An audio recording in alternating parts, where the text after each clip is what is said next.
I mua I te rangatahi wānanga reo.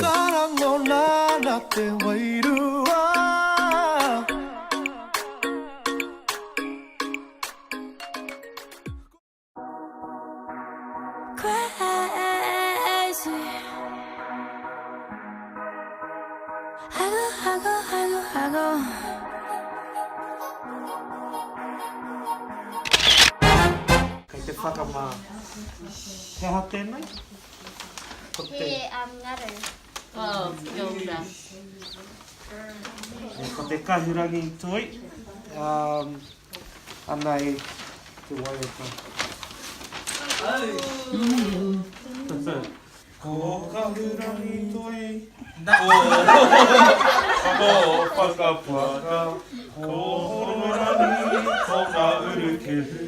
Ko te taeroa. Kiri opa. Ko maitahi. Ko ere nui. Ure nui. Ko matahi nasio. Ko te whare o wakatsu. Ko mahianga tana tupuna.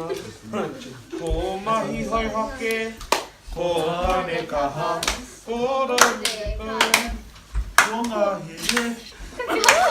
Hawhai. Wai poroporo. Ko tēnei te hau. Ko tēnei te ngaru. Oh. Kia ora. Rotu I te kore. Kia ora, tēnā koutou katoa. Ka tae koutou te whai mai I tātou waiata. Ko wai poroporo. Ko wai poroporo. E tū ana. E tū ana. I tēnei wā. I tēnei wā. E mihi ana. E mihi ana. Ata whakarongo. Ata whakarongo. I te kōrero nei. I te kōrero nei. Ko mātou e wini. Ko mātou e wini. Iara, iara. Kapai. Oh, we are Kakariki Gangsters. Yeah. Kaka. Ko Kakariki Ki te engarurure. Iyo. Au. Aweha. Hey. Ko Kakariki te engarurure. Iyo. Au. Aweha. Ka kakaruri. Nā rangatira e.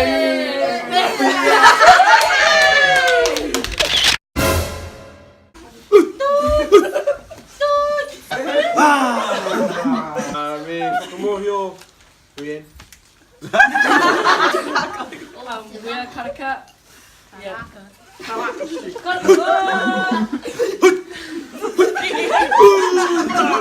Wamate te waiata tino reka.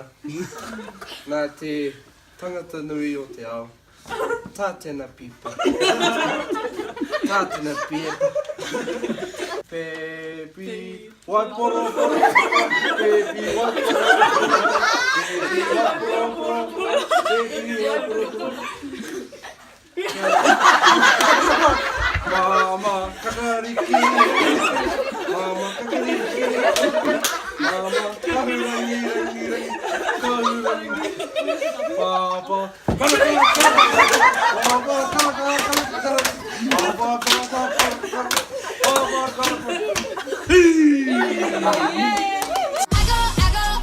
go crazy.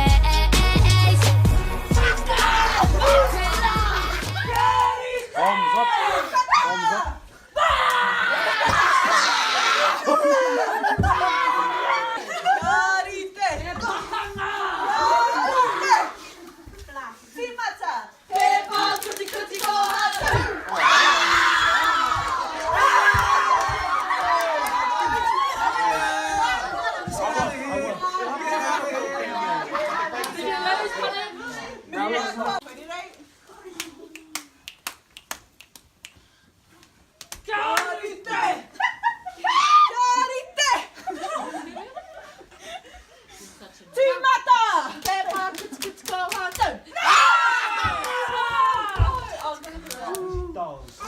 on, Joe.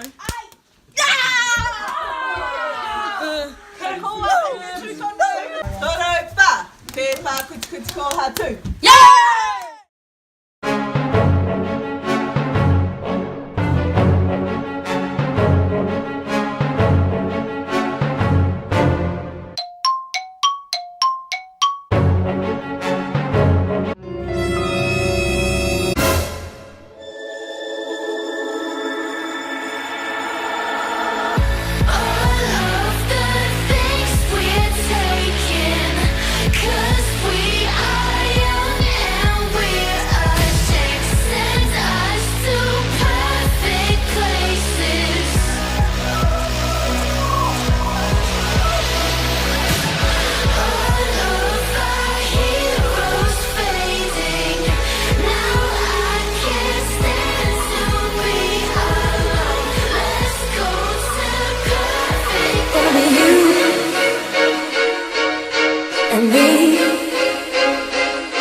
Yeah, it probably wouldn't have hurt to have had a little bit of water in there.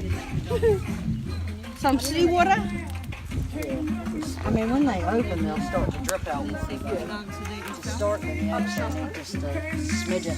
I thought you meant the other side.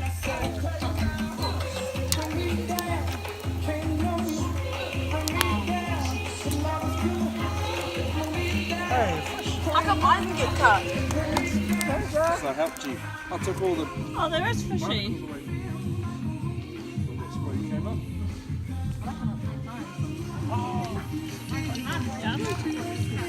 Yeah, my fingers. Oh, one of us should come down. Oh, by climbing up, because when you put your knee up on the thing, Oh, yeah. to try and get up. Summer!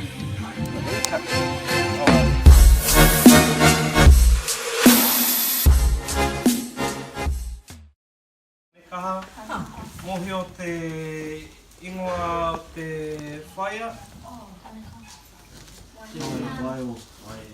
Wai rore. Hine wai rore, te matua. Tane mahita. Tēnei kiri. Kānono. Ai kānono. Raurekau. Mānono. E toru ngā ingoa. Ia te tai. Yellow. Ai. Kōwhai. Ai. He kōwhai he raurekau tonu ni. Whero parauri. Kauri ai te reo Pākehā. So, back in the days, we didn't have pots and stoves, so everything was done outside in on the fire pit. So nowadays we've got a nice stove back there that's heating our pot up, and so no hot rocks needed. Ooh. So ko tēnei te mōren, I'll bring it up to you. Ooh, lovely. ko te māwhero. Oh, you're so cool, Henry.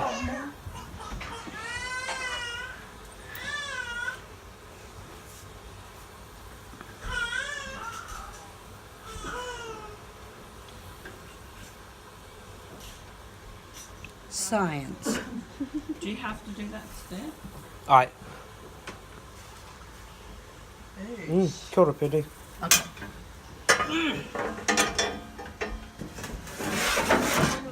What happens if you don't? He kōwhai anō, he raureka anō, it still stays yellow.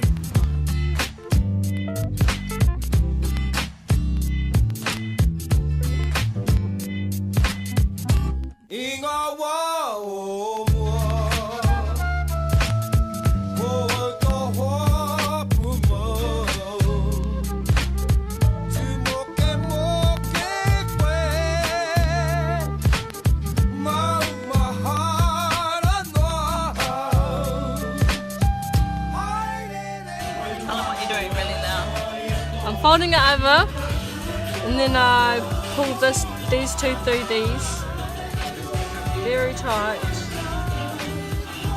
and then adding another one, Oh, okay.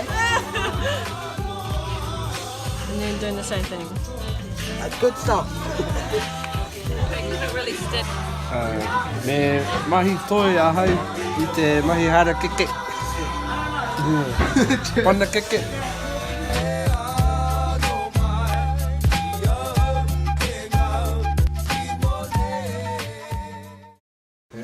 Number one rule. What's the number one rule?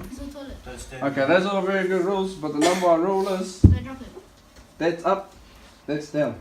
Right? So imagine that fella, his tyre would have been, that's his chin.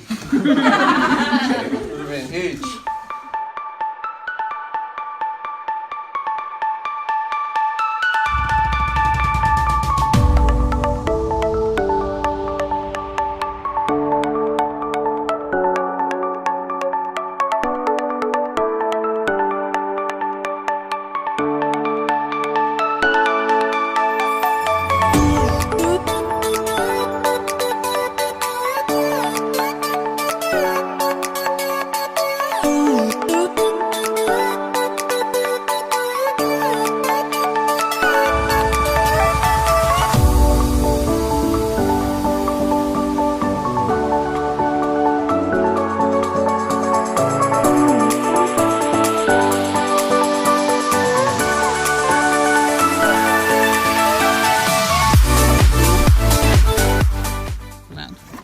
We woke up at 6:30.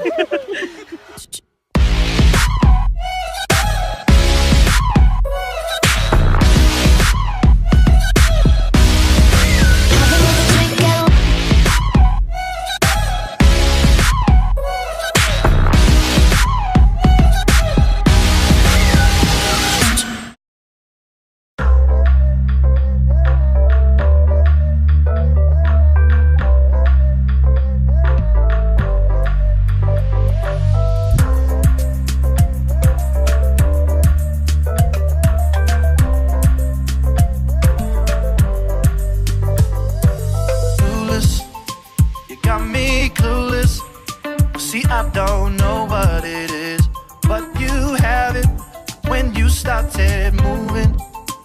Don't stop moving. Let me get closer to you, closer to you, closer, closer.